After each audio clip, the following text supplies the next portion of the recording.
दी print के YouTube channel को subscribe करें और ताज़ा अपडेट्स पाने के लिए बेल आइकन दबाएं।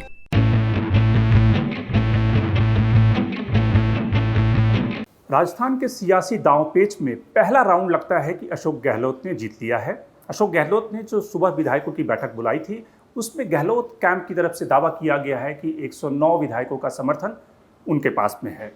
सचिन पायलट की तरफ से अभी तक कुछ खास नहीं कहा गया है कि सचिन पायलट का अगला मूव क्या होगा, सचिन पायलट इस मुद्दे पर क्या सोचते हैं। लेकिन ये खबरें आई हैं कि कांग्रेस की तरफ से ढेर सारे नेताओं ने सचिन पायलट से बात की है और सचिन पायलट को मनाने में कामयाब रहे हैं, जिसमें कि खुद राहुल गांधी, प्रियंका गांधी, पी चिदम्बरम से लेकर तमाम ऐसे नेताओं ने सचिन पायलट से बात की है। अब सवाल यह है कि अशोक गहलोत इस समय सरकार बचाने में कामयाब हो गए हैं, लेकिन क्या कांग्रेस की जो ये क्राइसिस है ये खत्म हो गई या फिर आने वाले दिनों में उसका हमने ट्रेलर देखा है, पूरी तरह से फिल्म अभी बाकी है। तो हम प्योर पॉलिटिक्स में बात करेंगे आज राजस्थान में अशोक गहलोत सरकार के सामने मंडराते हुए खतरों को, और कांग्रेस की क्या है इस समय चिंता, और कांग्रेस अपने इंटरनल कॉन्फ्लिक्ट से क्यों नहीं उबर पा रही, कांग्रेस को इस पूरे एपिसोड से क्या सीखने की ज़रूरत है। और खास करके बात करेंगे बीजेपी की भी कि बीजेपी जिस तरह से अग्रेसिव है सरकार को गिराने के लिए, उसके क्या मायने निकलते हैं। इस पूरे एपिसोड को देखें तो इसके कई सारे मतलब निकलते हैं।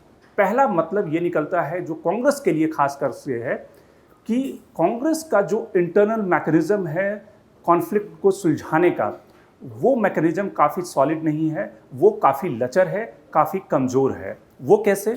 सचिन पायलट की नाराज़गी कल रात में पैदा नहीं हुई जब वो कुछ अपने विधायकों के साथ में दिल्ली कैंप करने पहुंच गए और लगातार जिस तरह से कहते हैं कि कैमरे के सामने सड़कों पर खुलेआम दोनों कैंप जिस तरह से अपना अपना शक्ति प्रदर्शन करते दिखे, उससे साफ जाहिर होता है कि सचिन पायलट की नाराज़गी काफ़ी दिनों से थी। और ये कहा गया है कि 2018 के बाद, चुनाव के बाद से सचिन पायलट कई सारे ऐसे मौक़ों पर मुख्यमंत्री अशोक गहलोत से नाराज़ रहे थे और समय समय पर अपनी नाराज़गी का वो इजहार भी करते रहे हैं। मसलन अभी जो बात है किस तरह से राज्यसभा चुनाव के दौरान में एमएलए की खरीद फरोख्त को लेकर जिस तरह से इंक्वायरी बिठाई गई और उसमें मुख्यमंत्री और उप मुख्यमंत्री दोनों को इन्वेस्टिगेशन में शामिल होने के लिए चिट्ठी भेजी गई, ये तो एक सिर्फ नमूना था। इससे पहले भी ऐसे कई सारे मौके आए जब सचिन पायलट ने अशोक गहलोत से अपनी नाराज़गी जाहिर की, और साथ ही किस तरह से उनकी एडमिनिस्ट्रेशन में, अपॉइंटमेंट में उनके लोगों को किस तरह से दरकिनार किया गया है, ये बार बार वो उसका उल्लेख करते रहे हैं। लेकिन सवाल है कि कांग्रेस का जो इंटरनल रिड्रेसल मैकेनिज्म है, क्या वो इतना थका हुआ है कि वो अपने डिप्टी चीफ मिनिस्टर की जो नाराज़गी है, उनके जो कंसर्न हैं, उसको रिजॉल्व कर पाने में विफल रही है। सवाल सिर्फ सचिन पायलट का नहीं है। इससे पहले ज्योतिरादित्य सिंधिया ने कैंप बदलकर बीजेपी के साथ हाथ मिला लिया। ज्योतिरादित्य सिंधिया की भी अलग नाराज़गी थी। उनको ये लगता था कि कमलनाथ और दिग्विजय सिंह का जो ग्रुप है, उनको मध्य प्रदेश की राजनीति में कॉर्नर कर रहा है। और कांग्रेस के जो बड़े नेता हैं, जो इस समय कह सकते हैं कि 10 जनपद जहाँ से राजनीति चलती है, उस कैंप ने उनको बहुत गंभीरता से नहीं लिया, और जिसकी वजह से ज्योतिरादित्य सिंधिया खुलकर बीजेपी के साथ चले गए। बात सिर्फ ज्योतिरादित्य सिंधिया, सचिन पायलट की नहीं है। महाराष्ट्र की अगर बात करें तो वहाँ मिलिंद देवड़ा नाराज हैं। अगर यूपी की बात करें, वहाँ जितिन प्रसाद नाराज हैं। कांग्रेस का जो पूरा एक यंग लॉट है, उसको लगता है कि उनकी जो भविष्य की राजनीति है वो कहीं ना कहीं कांग्रेस में वो अपने को मिसफिट पाते हैं, और उनको लगता है कि उनके जो कंसर्न हैं उसको कांग्रेस रिड्रेसल यानी कि रिड्रेस नहीं कर पा रही है। कांग्रेस में जो ओल्ड गार्ड है वो अभी भी एक तरह से संगठन में और सरकार में सत्ता पर काबिज है, और जो यंग लॉट है उसको एक सफोकेशन यानी फिर उसको लगता है कि उसके भविष्य की राजनीति उसे कांग्रेस में नहीं दिखती है।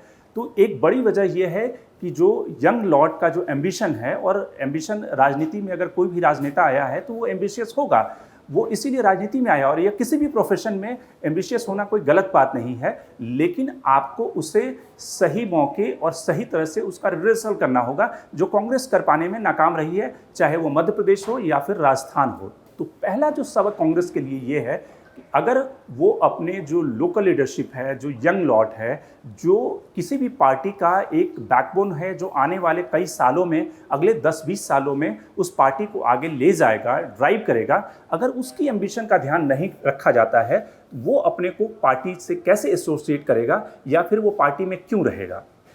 तो पहला सवाल एम्बिशन का है। दूसरा सवाल है कि आपके पास रिड्यूसल मैकेनिज्म नहीं है। अगर पिछले एक दिन में कांग्रेस के 20-25 नेता सचिन पायलट से संपर्क कर सकते हैं, तो ये संपर्क और कांटेक्ट का जो प्रोग्राम है वो पहले भी चलाया जा सकता था। सचिन पायलट से पहले भी बातचीत की जा सकती थी। और क्यों ऐसा होता है कि 3 नेताओं की टीम को दिल्ली से 250 किलोमीटर की दूरी पर जो जयपुर है वहाँ पे भेजना पड़ता है?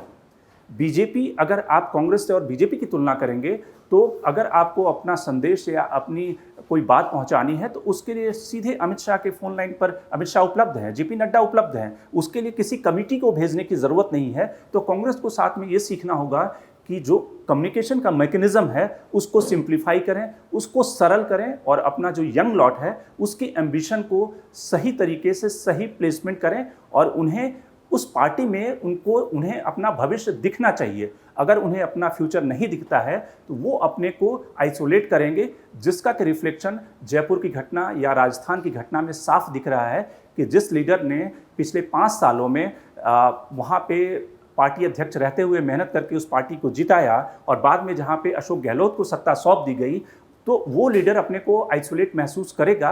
अब सवाल ये था कि उन्हें सही तरह से उनके कंसर्न को ध्यान रखा जाता, उन्हें सही तरह से उनकी एम्बिशन को प्लेसिट किया जाता। दूसरा जो सबक ये है खास करके कांग्रेस के लिए कि बीजेपी जिस तरह से राजनीति करती है, बीजेपी जिस एग्रेसिव तरीके से राजनीति करती है, वो 24 घंटे राजनीति करती है। कांग्रेस को ये सीखने की ज़रूरत है, क्योंकि ये सिर्फ राजस्थान का मसला नहीं है। मध्य प्रदेश में कांग्रेस ने सरकार गंवाई, राजस्थान में किसी तरह से अशोक गहलोत बच गए हैं, लेकिन इसकी कोई गारंटी नहीं है कि आने वाले दिनों में भी अशोक गहलोत बचे रहेंगे, क्योंकि बीजेपी की पैनी नज़र होगी और बीजेपी किसी कीमत पे चाहेगी कि अशोक गहलोत की सरकार को गिराना। इसके लिए ज़रूरी है कि आप एग्रेसिव राजनीति करें, पॉलिटिक्स 24 घंटे करें और ख़ास करके जो अपनी लीडरशिप है, जिसके आधार पे आपने सत्ता पाई है, उनके कंसर्न को सही तरीके से समझें, उनके एम्बिशन को सही तरीके से रिड्रेस करें। राजस्थान की घटना का तीसरा मैसेज क्या है? इस घटना का तीसरा मैसेज है कि जो सत्ता का केंद्र है, यानी कि जहाँ से हाईकमान से पार्टी चलती है, वो तभी तक पावरफुल होता है जब वो पार्टी सत्ता में होती है। कांग्रेस को ये समझना होगा कि वो इस समय सत्ता में नहीं है, तो 10 जनपद उतना पावरफुल नहीं रह सकता जितना कि मनमोहन सिंह के सरकार रहते हुए 10 जनपद हुआ करता था। उसे अपनी स्ट्रैटेजी बदलनी होगी, उसे बीजेपी की स्ट्रैटेजी से अपने को डिफरेंट होना होगा। रिड्रेसल का जो मैकेनिज्म है उसको सुधारना होगा और ज़्यादा इंक्लूसिव पॉलिटिक्स करनी होगी, क्योंकि पिछले कई दिनों में, पिछले कुछ महीनों में, पिछले कुछ सालों में हमने देखा है कि कांग्रेस के ऐसे बहुत सारे नेता हैं जो हाईकमान की बातों को उन्होंने डिफाई किया है, खुलेआम तौर से उन्होंने उसको क्रिटिसाइज़ किया है, आलोचना की है और कई सारों ने पार्टी छोड़ भी दी है। तो अगर 10 जनपद को ये लगता है या राहुल गांधी, सोनिया गांधी को ये लगता है कि अभी भी वो उतने ही ताकतवर हैं और अगर उसी तरह से वो एक्ट करेंगे अपने स्टेट लीडरशिप के साथ में, तो शायद नाइंसाफ़ी होगी। उन्हें ज़्यादा इंक्लूसिव होना होगा, ज़्यादा स्टेट लीडरशिप के साथ पार्टिसिपेटरी मैकेनिज्म को डेवलप करना होगा, उनके कंसर्न को सुनना होगा।